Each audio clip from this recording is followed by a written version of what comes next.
রতন ভাই, ও রতন ভাই, ও রতন, বাড়ি আছো নাকি? কি হয়েছে বন্ধু? তুই এরকম করস কেন? বাসা বন্ধু, এইবারের মতন বাসা, নালে বউ বাচ্চা নিয়ে না খায়া মরতে হইব। কি হয়েছে আমার একটু কুল্লা কওয়া দেখিনি। কি আর কমু রতন, বৃষ্টি হয় নাই, ক্ষেত পুরো শুকাইয়া গেছে। যেটুকু ফসল ছিল জমিতে সব লইয়া গেছে। এবার পোলা পান নিয়ে না খায়া মরতে হইব মনে হয়। আমি থাকতে তুই মরতে যাবি কেন ভজন? তুই দাঁড়া, আমি কিছু একটা ব্যবস্থা করতেছি। নে ভাই ভজন, এতে কিছু চাল আর আলু আছে, এই দিয়ে চালা, তারপর আমি দেখতাছি। না ভাই, এই যা করলি এই অনেক ভাই। এই ঋণ আমি কোনোদিনও শোধ করতে পারবো না ভাই। তোর কাছে সারা জীবন ঋণী হয়ে থাকবো ভাই। এসব কি কথা ভাই? বন্ধু বিপদে পড়ছে তার সাহায্য করছি, বন্ধু বন্ধুর মধ্যে কি আবার ধার বাকি? তোর বউ বাচ্চারে নিয়ে তুই খেয়ে বাস, তারপর আমি দেখতাছি। না ভাই, আজকের দিনটা কাটতে গেলেই হইলো ভাই। কাল সকালে পরিবার নিয়ে শহরে চলে যাব। ওইখানে কারখানায় কাজ করুম, 2 বেলা চা ইনকাম করুম, ছেলেটার মুখে তো ভাত তুলা দিতে পারুম অন্তত। তুই গ্রাম ছেড়ে চলে যাবি? আমার কি হইবে বন্ধু? আমি তো একা পইরা যামু, তাছাড়া তো জমি বাড়ি কি হইব? পরিবার বাঁচাইতে হইলে তো ভাই আমার যাইতেই হইব। আমি আবার চলে আসুম বন্ধু।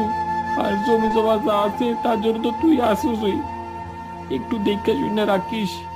হ্যাঁ হ্যাঁ ভাই, তুই যা, পরিবারের বাসা, আমি এই দিকটা দেখা নিমকানি, তুই যা। আবার দেখা হইবে বন্ধু, তুই এই বন্ধুরে ভুলিস না বন্ধু, ভুলিস না। না রে ভাই, তোরে কোনোদিনও ভুলুম না বন্ধু।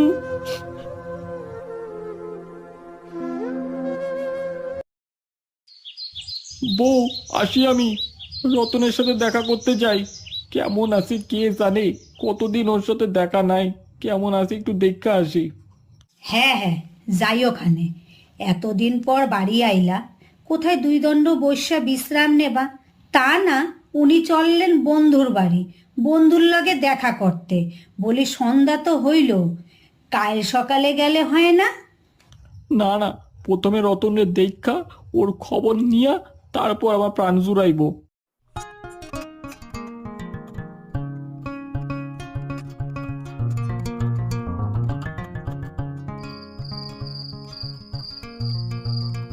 মনে হইতেছে না কে যেন দাঁড়ায় আছে, কিন্তু এই অন্ধকারী ভুতুই আমবাগানে কে দাঁড়ায় থাকবো? কে আছে? ভজন না? তুই তুই এখানে দাঁড়ায় রইছিস কেন? হ্যাঁ বন্ধু, কেমন আছিস বন্ধু?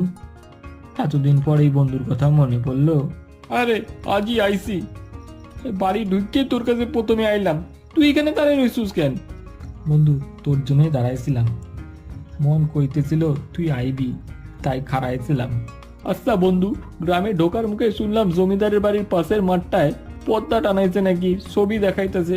চল যাই, দুই বন্ধু মিলে দেখে আসি, কি বলিস? হ্যাঁ তুই যাবি দেখতে? চল তাহলে যাই। আয় বন্ধু, আবার সাইকেলে বয় দিই। চল দুই বন্ধু মিলা গল্প করতে করতে ঘুরে আসি সেই পুরনো দিনগুলোর মতন। হ্যাঁ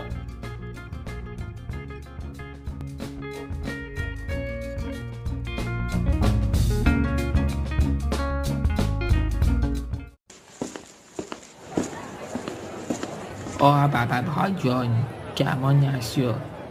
কবে ফিরলি বাবা? বাড়ির সবাই ভালো তো?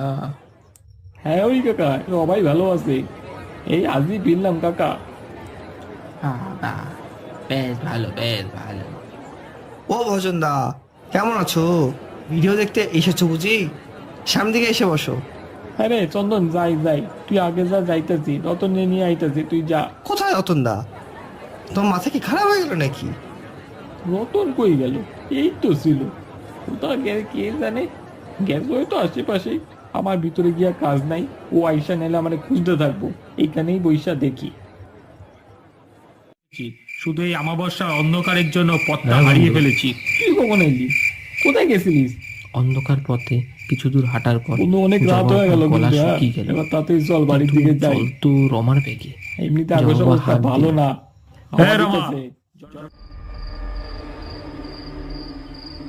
বন্ধু, তোর মনে আছে এই আমবাগানটার কথা? কত লোক এখানে এসে মইরা গেছে, কত লোক এখান দিয়ে নিখোঁজ হয়ে গেছে। এই জঙ্গলের কাছাকাছি কত ধরনের ডাক শোনা যায়, মনে আছে তোর? হ্যাঁ, তুই ভয় দেখাস কেন বন্ধু? এমনিতেই ভয় লাগতেছে, হাওয়া দিতেছে, তাড়াতাড়ি বাড়ি চল দিইনি।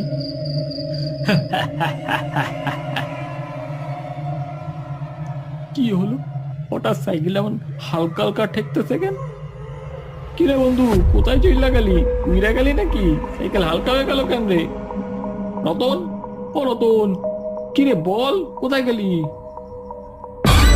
ওরে বাবা, ইয়ে রে বাবা, বাচ্চা রে বাবা।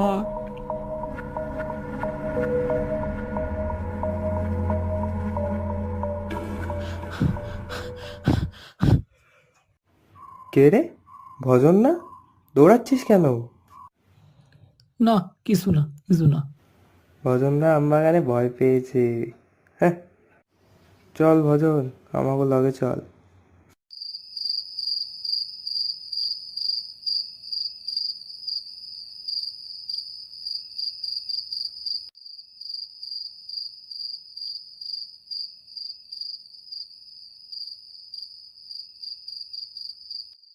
কিরে বন্ধু, আমায় ফেলায় চলে এলি কেন? রতন, তুই তুই তুই তুই কই গেছিলিস রে? তুই তোরে না দেখতে পেয়েই তো আমি চলে এলাম রে। চল ভাই চল, এবার এবার বাড়ি যাই বন্ধু, চল বাড়ি যাই। কেন বন্ধু, তো সাইকেল নিবি না? চল সাইকেলটা নিয়ে আসি, চল দিই। না না ভাই, আম বাগানে আর এই রাতে যাম না, কাল সকালে নিয়ে আসুম খান, আজ চল। ভয় পাস না বন্ধু, চল, আমি আসি তো, চল। চল তাহলে, তুই আমার পাশে পাশেই থাকিস বন্ধু।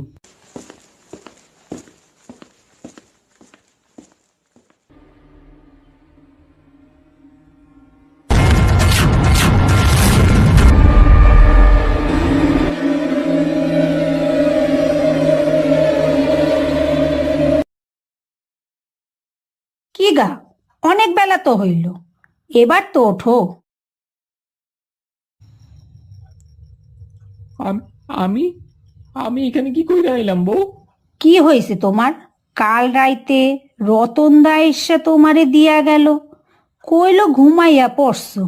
কত কইরা কইলাম এত রাইতে বাড়ি যাইতে হইবে না, থাইক্কা যাও। শুনলই না আমার কথাটা। ও, আরেকখান কথা, এই কাগজ খান দিয়া গেছে, কইলো সকালে তোমার হাতে দিতে।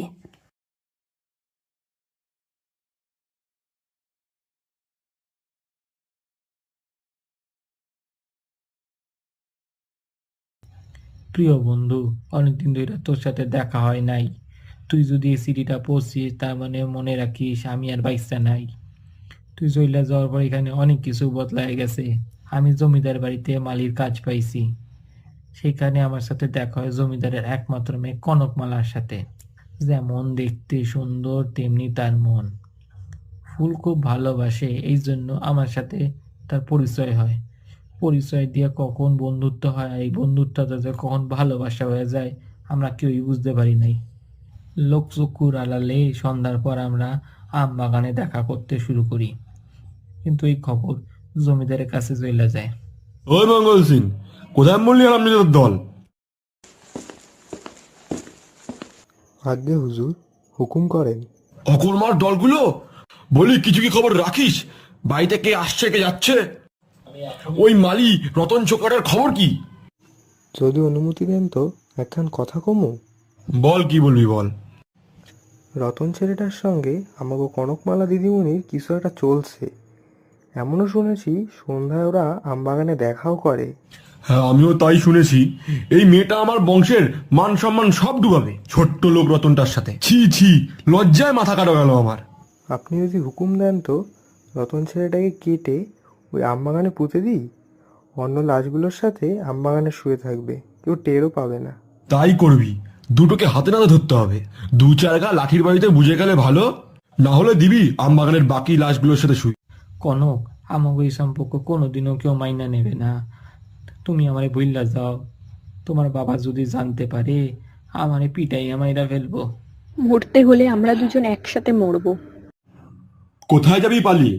আমার পিছনে এত কিছু? মঙ্গল সিং, দাঁড়িয়ে মুখ দেখছিস কি? যা, ওকে মজা বুঝিয়ে দে।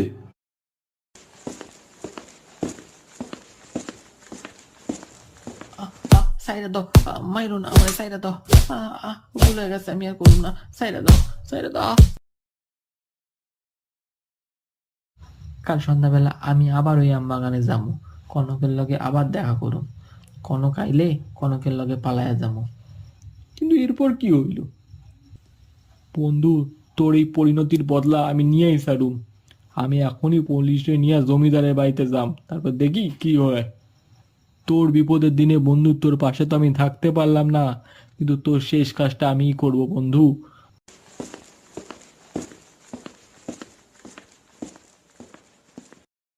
জমিদার বাবু, আপনার উপর অভিযোগ আছে, আপনি রতনকে হত্যা করেছেন।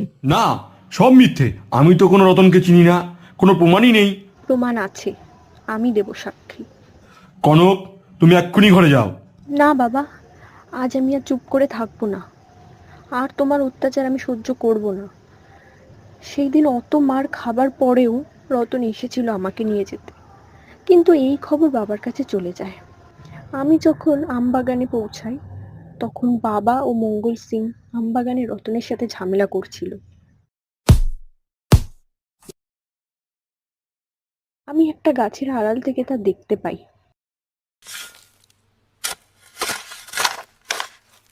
এই দেহটাকে বড় আম গাছটার তলায় ওরা পুঁতে রাখে।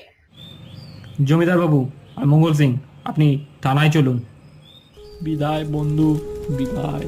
ভালো থাকিস বন্ধু, যেখানেই থাকিস ভালো থাকিস।